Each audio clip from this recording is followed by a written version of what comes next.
Chapter 30, Aether, Amorbis. Spike? Twilight asked worriedly. Is everything alright? Spike shrugged his shoulders. It's fine, he replied. I'd rather not think about it just now. Then don't, Rarity spoke up quickly, nuzzling his shoulder. Would you rather take a break from the story now? No, he replied quickly. I want to finish it. I'd rather get through to the end of Aether before we stop again, if we can. Well, your aerial reconnaissance in both worlds did make it one of our faster missions, Samus pointed out. We could probably manage it before sundown. Especially if Sunbutt gets so enthralled in the story she loses all track of time again, Discord teased. Celestia blew a raspberry at the mischievous spirit, though she did make a mental check of her connection to the sun against the clock on the wall, just to be sure. Chuckling, Samus continued the tale. Returning to Aether through the nearby portal, the pair made their way back out of the pirate base, which was now much emptier. However, they did encounter a few Metroids that had broken free due to the damage they had caused. Thankfully, Samus' new Dark Beam, with enough shots, caused the same chilling effect that her Ice Beam used to. Spike preferred to use his Flame Breath, as it was able to catch several Metroids in a single sweep before he ran out of breath.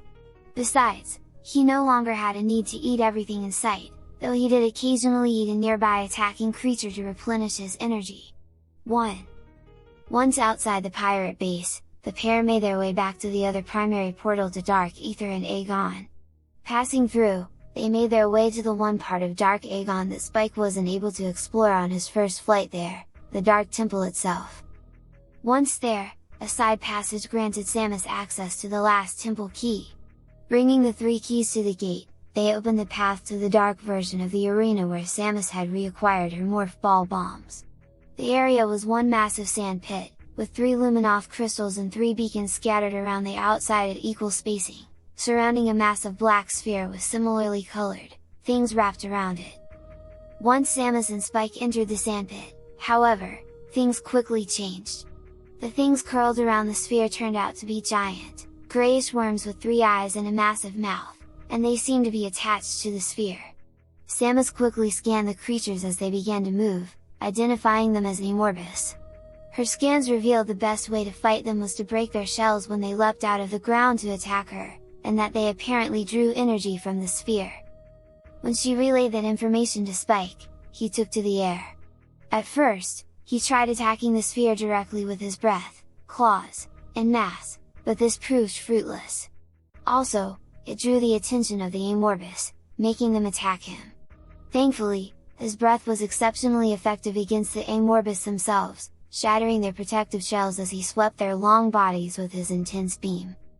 Once it lost its shell, the first Amorbis attached itself to the sphere, becoming charged with dark energy. A strange helm protrusion covered its head, which included focus points for dark energy-based projectiles. Samus did her best to dodge, while Spike stayed airborne, using his flame breath to break the helm. After the helm broke, the Amorbis reared back in pain before going vertical, attempting to suck up enough matter to fix itself. Getting an idea, Samus went into Morph Ball and allowed herself to be sucked in. Planting several bombs inside the creature's mouth was enough to make it flail, spitting her back out and cracking the sphere. Repeating this process a few times with all 3 Amorbis, and evading the dark energy lasers they unleashed when 2 or more of them were attached to the sphere, brought the creatures low. The creatures dissolved into dust, and the sphere, taxed beyond its structural integrity, exploded in a flash of light.